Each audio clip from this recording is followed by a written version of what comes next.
welcome to a One Blue Sky web design basics video, and we're looking at search engine optimization basics.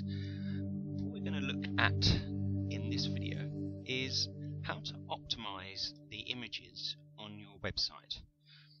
Now this has become very important because Google is putting a lot more importance on the images themselves with social media programs like Pinterest.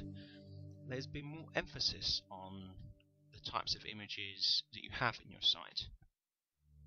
But Google has one problem.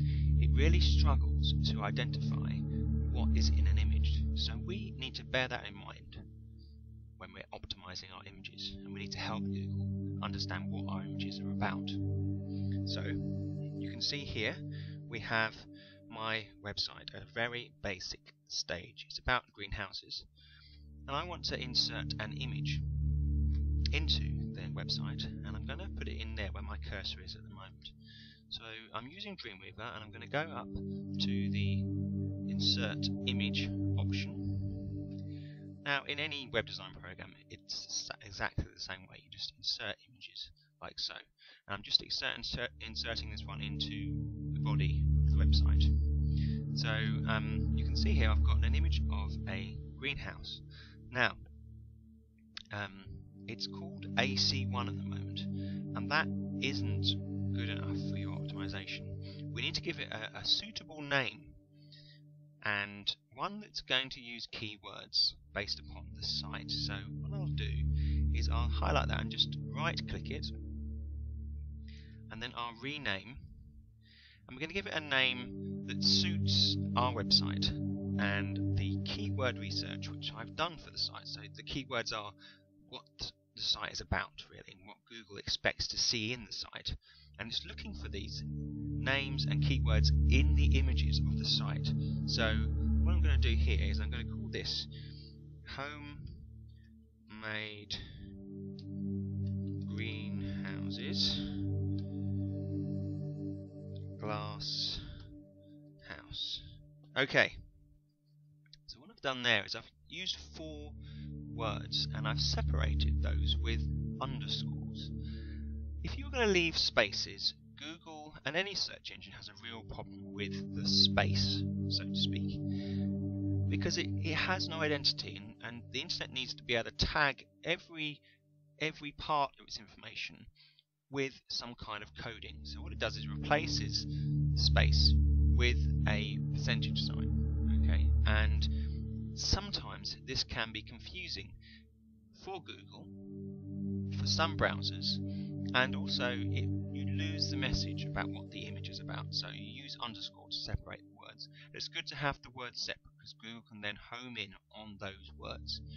So I've called it homemade greenhouses glass house. Glass house being some research that I was doing. So I'm using my keywords in the title of the image, and it also reflects what's in the image.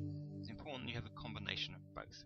So press enter, and you can now see when I click on that, the full name comes up, and we'll insert that into the web space. So we click OK. I need to click past those bits. Okay, don't worry about that last bit, that was just related to my managed sites. But what will happen is your image tag accessibility attributes come up. Now these are really important. What you've got here is your box is for your alternate text. Now your alternate text is the text which comes up when your page doesn't load, when your image doesn't load for some reason. There might be some problem, and the alternate text comes up and it says what the image is going to be. Okay, we'll put homemade greenhouses glass house as which links directly to the name that we use for the image, and also it's our keywords again. Now this is not only telling people what the image is meant to be if it doesn't load, but it's also providing Google with another tag which it can relate to the website, which it connects to the website. It kind of links into your keywords and gives you another chance of getting a ranking, either in the Google image search or in the main search itself. We don't need to worry about the long description. So we'll add the alternate text there, press OK. Okay, right, so there's your image. It's got the, down here in your properties bar, in this Google properties bar, in this Dreamweaver properties bar, you can see it's got the source there. It's also got your alternate text listed, which is great. You can add a tag here if you want to. That sometimes helps.